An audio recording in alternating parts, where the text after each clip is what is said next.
I'd like to talk about this very obscure but very interesting Seiko watch called the Duotime. Well, to be more specific, it was called the Duotime in certain markets, and in other markets it wasn't called the Duotime. Namely, it didn't have a Duotime logo on the dial. And I'll put up a picture of what the other version of this looks like. Now, the model on this is the 5619. It's 56XX base, which is a popular movement for Seiko in the 70s. But this one has a very unique feature, as the orange hand gives it away. And to the best of my knowledge, it was the first watch on the market that allowed you to have an independently set second time zone that can hop around by 1 hour intervals. Now, for the longest time, I had believed that Rolex was the first watch to ever bring that to the market. And when I say independent, what I mean is you pull the crown out. Oops. No, I'm sorry, that's time setting. You can change the time by independently adjusting the hour hand without touching anything else. And if the watch was running, this allows you to do it without having to hack the time. And it's a really convenient feature for traveling, like moving from time zones on a plane, to just being able to change time, like if you're in the US and you have daylight savings time. Now, Rolex's implementation of this on their Explorer 2 and GMT Master 2 came out in about 1983. As it turns out, Seiko sort of beat them to the punch by releasing this in about 72. And how this works is, as you saw, here in the first position, we can move the hour hand backwards and forwards by 1 hour increments. Now, the problem with this implementation is you lose quickset date functionality, so you have to rotate everything 2 times to alter the date backwards or forwards. This implementation that Seiko has allows you to change the date, one way you can rotate the independent hour hand backwards, and the other way you can rotate the date. Now, this is sort of a mixed blessing because you can only move the independent second time zone hand one way, versus with the Rolex you can do it the other way.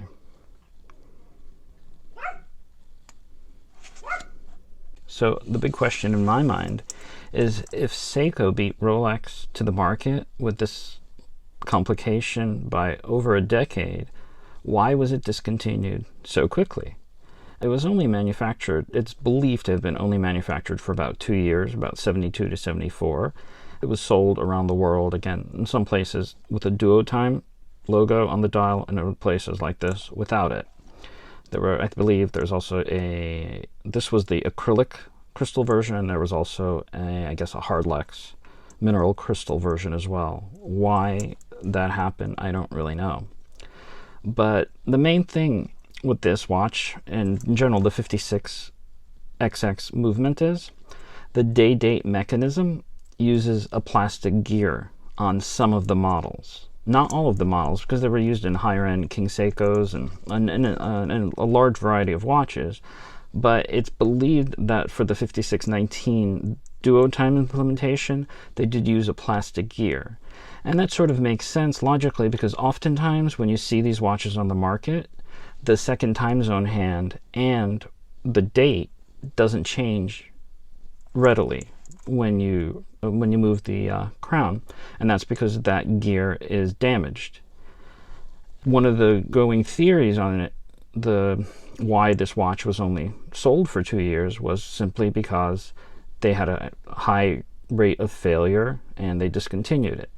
Of course, they used the plastic gear in other models too. So that's the only real lead you have, because it really was an innovative technology. And to give you a better understanding of why it was so innovative, I just want to move back in time a little and go back to what an earlier GMT or dual time implementation was before the watch like the Duo Time. Now here's an example of a Zodiac Aerospace GMT, which is a modified Adolf Schild movement. Here is a Concorde GMT with a modified Valjoux 72, in this case Valjoux 72-4. Both of these have a second time zone or GMT hand. In this case it's red, in this case it's checkered, right?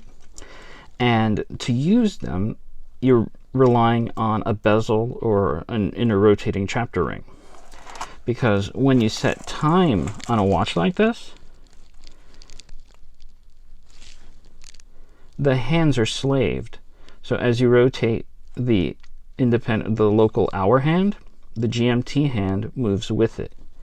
And you don't have the luxury of rotating this without that.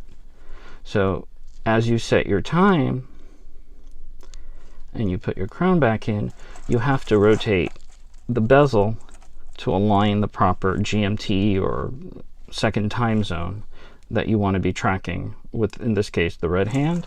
And the same is true with this Valjoux 72 implementation. When you set the time, everything moves together, and you can't independently set one up from the other. And for the longest time, going up until, let's say, the 70s, that really was the way second time zone watches worked. So you had to rely on rotating the crown to align that second time zone or track GMT time or however you're going to do it. And I never really liked that as a functionality because, first of all, the bezel could get knocked out, and second of all, once I got a taste for an independently adjustable hour hand, is really difficult to go back to watches like this. Now, to the best of my knowledge, one of the first examples of an advancement came in around '69 when the Omega Flightmaster came out. That was a caliber 910 and 911. This has a blue hand here, which is the second time zone, and it has a color-coded crown dedicated to it. And if you're interested, I have a few videos on this that go into more detail, but I just want to talk about it from the perspective of the evolution of a GMT or dual hand watch going from the 60s to the 70s. So this, for the first time, to my knowledge, gave you the luxury of rotating the hand. Oh, okay, sorry, one way. I've not used it in forever. And in this case, you can set it anywhere you want. So you can cover a half time zone, you can cover a full time zone, you can carry it anywhere you want. I mean, realistically, though, you have to go through the trouble of counting the hash marks. So like this is 1, 2, 3. So you need to make sure that this one is aligned on the third one. And there's no pushing or pulling the crown out. You just rotate. And once that's done, everything is going to rotate in alignment. And that will allow you to keep track of 2 time zones in a 12-hour manner.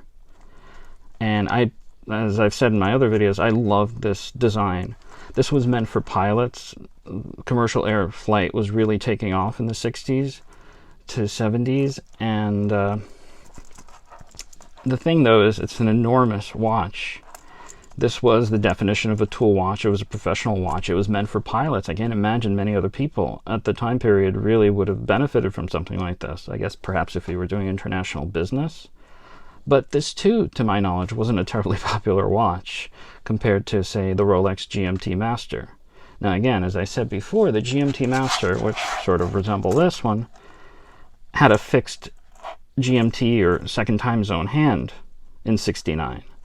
So even though it ended up being more popular than this, it was, in my opinion, much less functional, because this was one of the few watches, again, that first gave you the freedom of adjusting your second time zone independently. And a few years later, we got the Duo Time. And if you look at the second time zone hands, it's pretty obvious where Seiko was inspired, aside from the color change. Because when I'd seen the 5619 in pictures before, I had always assumed it was some reference to the Explorer.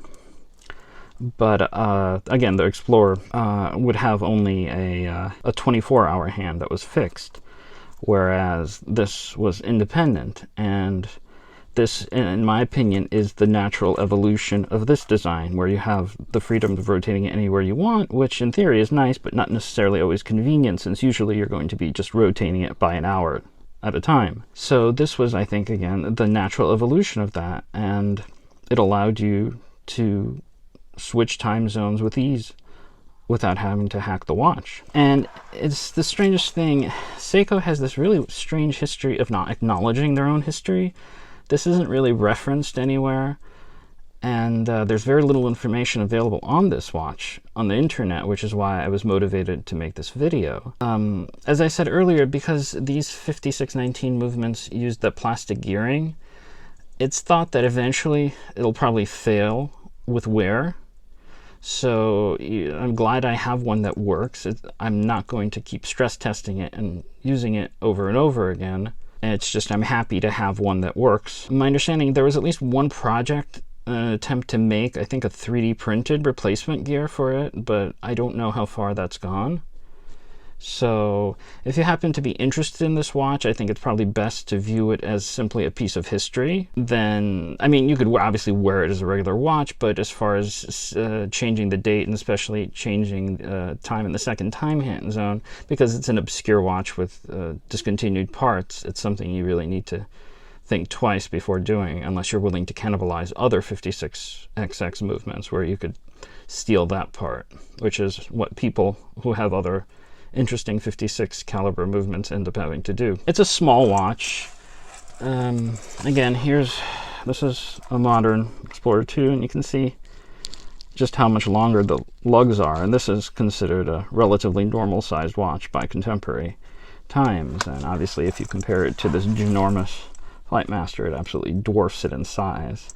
So interesting that these are just a few years apart. And it's very thin profile, again, if you compare it to the Explorer 2. That's absolutely amazing, the thickness change. I mean, sure, it has a more pronounced bezel and everything, but it's a very svelte watch, so it may not be for some, I guess, but I have a 6 3/4 inch wrist, and it works perfectly for me.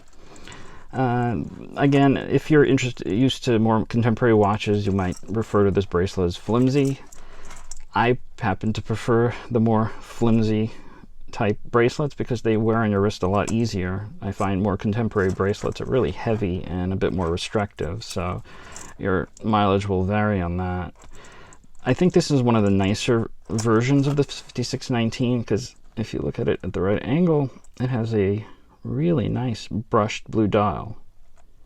These are oftentimes in pretty bad shape, I guess from moisture entering the case, and eventually these chromed hands are going to start getting corroded. It's pretty common for watches of this time period. But again, the main flaw with this is the plastic gearing for the date and second time zone hand.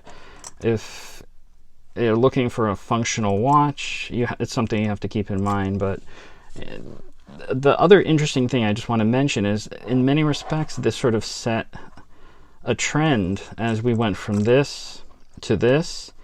We now even have, I believe, Omega making watches, at least, that have independent hour hands. So there's definitely an advantage to that, and at the end of the day, I think this was the watch that sort of helped kick everything off. And in typical fashion, in typical Seiko fashion, no one really knows much about it. So if you're interested in getting one of these types of watches, you don't have to pay Rolex money to get independent dual hand, dual time functionality. Though again, do keep in mind that you definitely need a hunt for spares if you're going to do that. But these are really pretty cheap on the market, and probably in the even 200 to 300, 300 to 400 US range. But again, you have to be careful with the condition because oftentimes they are pretty beat up and not functional. It's a really, really interesting watch, and like I've said in a number of other videos, it's an example that there's still a lot of really cool, interesting stuff out there that people don't know about, that you can explore the history on, and it doesn't cost a lot of money. And it's still out there, and you can still buy it cheaply and enjoy it and appreciate it. And have something that most people don't even know exists. And I think that's a pretty cool element of watch collecting. And that's about it for this video. And as usual, thanks for watching.